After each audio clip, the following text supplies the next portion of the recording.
Yo, what's up mga putik? Yo, so pasintabi lang muna kasi madumi yung aking motor. Yan, nakita nyo naman yung dugyot ng aking motor. So kasi nawalan kasi ako ng susi. Pag park ko dyan sa Tagaytay, nawala yung susi ko. Nalaglag yata habang naandar ako. So yun, tapos tinuruan lang ako ni paring Mike through messenger. Ang sabi sa akin ni paring Mike is pagdikitin ko lang daw yung brown and white na wire. So nagtap lang ako doon. So yun, nagrekta na siya. Pwede na siya ulit umandar. Problema na lang natin ngayon, wala pa rin tayong susi. Kaya magpapaduplicate tayo yun. Salamat nga pala kay Mike Hill sa pagturo sa akin ng mga basic na dapat gawin yun. So napakaganda rin kasi matuto ng kahit na konti lang na kaalaman. Basic ba? Basic.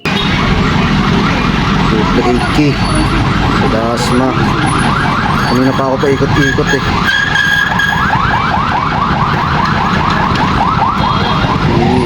Tapos ito para sa upuan maliit, hindi napuputol. Napuputulan kasi lagi tayo eh. Pang Kawasaki Pure na yan, 125.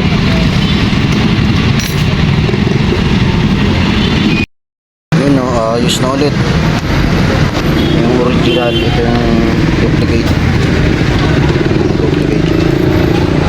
Pwede na ulit iwala. Bye bye.